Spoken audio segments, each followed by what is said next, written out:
Di hamparan timur Pulau Jawa, terbentang sebuah dataran rendah yang subur, dialiri oleh cabang-cabang sungai berantas yang perkasa sebelum bermuara ke laut. Tanah endapan lumpur vulkanik menjadikan kawasan ini lahan yang sangat potensial untuk pertanian. Persawahan menghijau sejauh mata memandang, diselingi tambak-tambak ikan dan udang yang berkilauan di bawah sinar matahari. Wilayah ini adalah jantung kehidupan agraris, tempat denyut nadi alam dan manusia berpadu. Namun, anugerah kesuburan ini datang dengan tantangannya tersendiri. Sungai berantas yang memberi kehidupan juga bisa membawa bencana. Pada musim penghujan, airnya kerap meluap, menggenangi sawah dan pemukiman. Lumpur yang subur itu juga berarti tanah yang labil di beberapa tempat. Mengelola air, membangun sistem irigasi yang baik, dan menjaga keseimbangan alam adalah perjuangan sehari-hari bagi masyarakat yang mendiami wilayah ini sejak zaman dahulu kala. Kehidupan di Delta Berantas ini membutuhkan ketekunan dan kearifan. Masyarakatnya belajar membaca tanda-tanda alam, beradaptasi dengan pasang surut air, dan bekerja keras mengolah lahan agar dapat memberikan hasil yang menopang kehidupan.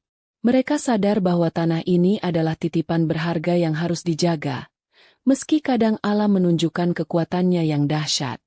Di tengah bentangan alam inilah, komunitas-komunitas kecil mulai tumbuh dan berkembang. Mereka mendirikan perkampungan di tanah-tanah yang lebih tinggi atau membangun rumah panggung untuk menghindari genangan air. Salah satu kawasan yang cukup ramai dan menjadi pusat aktivitas lokal dikenal dengan nama Sidokare, sebuah nama yang kelak akan menjadi bagian dari sejarah besar sebuah kota. Masyarakat yang mendiami wilayah Sidokare dan sekitarnya adalah para petani, petambak, dan nelayan yang tangguh. Kehidupan mereka sangat bergantung pada siklus alam. Pagi buta, para lelaki berangkat ke sawah atau tambak, mengolah tanah, menanam padi, merawat ikan dan udang. Para perempuan mengurus rumah tangga, menenun, atau membantu di ladang saat musim panen tiba. Anak-anak bermain di pematang sawah atau membantu orang tua dengan pekerjaan ringan. Semangat gotong royong menjadi tulang punggung kehidupan mereka. Membangun saluran irigasi, memperbaiki tanggul yang jebol, atau mendirikan rumah baru seringkali dikerjakan bersama-sama. Mereka sadar bahwa tantangan alam yang berat hanya bisa dihadapi dengan kekuatan persatuan. Saat panen raya tiba, suasana desa menjadi semarak. Lumbung-lumbung terisi, dan rasa syukur dipanjatkan melalui berbagai upacara adat sederhana. Sungai bukan hanya sumber air dan potensi bencana, tetapi juga jalur transportasi dan komunikasi. Perahu-perahu kecil hilir mudik membawa hasil bumi ke pasar-pasar terdekat atau menghubungkan satu kampung dengan kampung lainnya. Di tepian sungai, interaksi sosial terjadi, mempererat ikatan antar warga. Mereka berbagi cerita, keluh kesah, dan harapan tentang masa depan.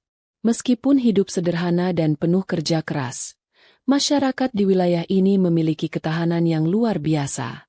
Mereka mewarisi kearifan lokal dari generasi ke generasi tentang cara terbaik mengelola tanah dan air, serta menjaga keharmonisan sosial. Kehidupan agraris yang menyatu dengan alam membentuk karakter mereka yang ulet, sabar, dan pantang menyerah menghadapi kesulitan. Seiring berjalannya waktu, populasi di wilayah Delta Berantas, termasuk Sidokare, terus bertambah. Pemukiman semakin padat, dan lahan pertanian semakin intensif digarap. Hal ini membawa konsekuensi baru. Kebutuhan akan sistem irigasi yang lebih teratur dan mampu menjangkau area yang lebih luas menjadi semakin mendesak.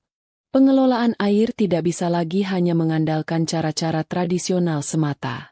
Masalah banjir juga menjadi semakin kompleks. Perubahan pola aliran sungai atau peningkatan curah hujan dapat menyebabkan genangan yang lebih luas dan lama, merusak tanaman dan infrastruktur.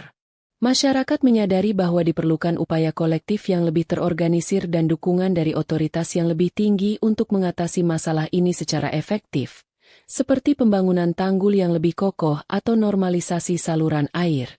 Selain tantangan alam, perkembangan sosial ekonomi juga menuntut adanya penataan wilayah yang lebih baik. Pasar-pasar lokal perlu dikelola, Jalur transportasi darat perlu diperbaiki untuk memperlancar distribusi hasil bumi, dan keamanan perlu ditingkatkan seiring dengan meningkatnya aktivitas ekonomi. Kebutuhan akan sebuah pusat administrasi yang lebih dekat dan responsif terhadap dinamika masyarakat lokal pun mulai dirasakan. Kondisi ini menjadi perhatian para pemimpin lokal dan juga pemerintah kolonial yang saat itu berkuasa. Wilayah yang subur dan strategis ini memiliki potensi besar untuk dikembangkan lebih lanjut. Namun hal itu memerlukan penataan ulang struktur pemerintahan dan pembangunan infrastruktur yang memadai. Tantangan-tantangan inilah yang menjadi latar belakang pemikiran untuk menjadikan Sidokare atau wilayah sekitarnya sebagai pusat pemerintahan baru. Pada pertengahan abad ke-19, pusat pemerintahan Kabupaten Surabaya dirasakan semakin padat dan kurang memadai untuk mengelola wilayah yang luas, termasuk daerah-daerah agraris di selatannya seperti Sidokare. Pemerintah Hindia Belanda, bersama dengan para pemimpin lokal, bupati, mulai mempertimbangkan opsi untuk memindahkan pusat pemerintahan kabupaten ke lokasi yang lebih representatif dan strategis bagi pengembangan wilayah selatan. Wilayah Sidokare muncul sebagai kandidat kuat. Lokasinya dianggap cukup sentral untuk menjangkau daerah-daerah pertanian penting di sekitarnya. Meskipun memiliki tantangan terkait pengelolaan air, kesuburan tanahnya dan potensi ekonominya sangat menjanjikan. Pemindahan pusat pemerintahan diharapkan dapat mendorong pembangunan infrastruktur, meningkatkan pelayanan publik, dan memacu pertumbuhan ekonomi di wilayah tersebut. Wacana pemindahan ini disambut dengan berbagai harapan oleh masyarakat setempat. Mereka membayangkan akses yang lebih mudah ke layanan pemerintah, perbaikan jalan dan irigasi, serta peningkatan keamanan. Namun, ada juga kekhawatiran tentang perubahan yang akan terjadi, dampak pembangunan terhadap lahan pertanian mereka, dan adaptasi terhadap sistem administrasi yang baru. Proses perencanaan dan persiapan pemindahan pusat pemerintahan pun dimulai. Lokasi yang tepat dipilih, rencana tata ruang mulai disusun, dan sumber daya dialokasikan untuk membangun kantor pemerintahan, alun-alun, pasar, dan fasilitas publik lainnya. Ini adalah sebuah langkah besar yang akan mengubah wajah Sidokare dan sekitarnya secara signifikan, membawa era baru bagi wilayah tersebut. Proses pemindahan pusat pemerintahan dan pembangunan wilayah baru bukanlah pekerjaan mudah. Dibutuhkan tekad yang kuat dan kerja keras dari semua pihak. Para pemimpin, baik dari kalangan priai lokal maupun pemerintah kolonial, harus merancang dan mengawasi pembangunan. Masyarakat setempat juga turut berperan aktif, menyumbangkan tenaga dan pikiran demi mewujudkan pusat pemerintahan yang baru. Semangat untuk berhasil, untuk menjadikan rencana besar ini kenyataan, begitu terasa di udara. Inilah semangat Sido, tekad untuk mewujudkan, menyelesaikan, dan mencapai tujuan. Rintangan demi rintangan dihadapi bersama. Pembangunan infrastruktur dasar seperti jalan, jembatan, dan kantor pemerintahan dikebut. Sistem irigasi mulai ditata lebih baik untuk mendukung pertanian sekaligus mengendalikan banjir. Para pekerja membangun gedung-gedung batu bata, menggali kanal, dan meratakan tanah untuk alun-alun. Pedagang mulai meramaikan pasar yang baru dibangun. Para petani berharap sistem irigasi yang baru akan meningkatkan hasil panen mereka. Ada optimisme bahwa kerja keras ini akan membuahkan hasil yang baik, membawa perubahan positif bagi kehidupan mereka. Bupati RTP Cokronegoro I, yang memimpin pada masa transisi ini, memainkan peran penting dalam mengarahkan dan memotivasi masyarakat. Beliau bersama jajarannya bekerja tanpa lelah untuk memastikan proses pemindahan dan pembangunan berjalan lancar. Semangat, Sido, ini menjadi energi kolektif yang mendorong terwujudnya pusat pemerintahan baru di Sidokare, sebuah pencapaian penting dalam sejarah wilayah tersebut. Keberhasilan membangun pusat pemerintahan baru, Sido, hanyalah langkah awal. Cita-cita yang lebih besar adalah menjadikan wilayah ini tempat yang makmur, sejahtera, aman, dan damai bagi seluruh penduduknya. Inilah impian, Arjo, sebuah visi tentang kemakmuran dan ketentraman yang ingin dicapai bersama. Para pemimpin dan masyarakat berharap wilayah baru ini akan menjadi pusat pertumbuhan ekonomi. Pertanian yang didukung irigasi yang lebih baik diharapkan menghasilkan panen yang melimpah. Tambak-tambak diharapkan memberikan hasil udang dan ikan yang berkualitas. Perdagangan diharapkan berkembang pesat dengan adanya infrastruktur yang lebih baik dan pasar yang tertata. Lebih dari sekadar kemakmuran materi, impian Arjo juga mencakup kesejahteraan sosial dan ketentraman hidup. Masyarakat mendambakan lingkungan yang aman, di mana mereka bisa bekerja dan hidup tanpa rasa khawatir. Mereka menginginkan tatanan sosial yang harmonis, di mana keadilan ditegakkan dan hak-hak warga dihormati. Visi ini menjadi panduan dalam pengembangan wilayah selanjutnya. Upaya-upaya pun diarahkan untuk mencapai impian Arjo. Program-program pertanian digalakan, fasilitas pendidikan dan kesehatan mulai dirintis, dan penegakan hukum ditingkatkan. Masyarakat didorong untuk terus menjaga semangat gotong royong dan kerukunan. Impian tentang sebuah wilayah yang Arjo menjadi motivasi kuat untuk terus membangun dan memperbaiki. Ketika pusat pemerintahan baru telah berdiri dan denyut kehidupan mulai berpusat di sana, dirasakan perlunya sebuah nama yang lebih representatif untuk wilayah kabupaten yang kini berpusat di Sidokar. Nama ini diharapkan tidak hanya menandai lokasi geografis, tetapi juga mencerminkan semangat perjuangan dan cita-cita masa depan masyarakatnya. Atas pertimbangan Bupati RTP Cokronegoro I dan persetujuan pemerintah Hindia Belanda, pada tahun 1859, diputuskanlah perubahan nama. Nama baru yang dipilih adalah Sidoarjo. Nama ini secara sadar dirangkai dari dua kata penuh makna.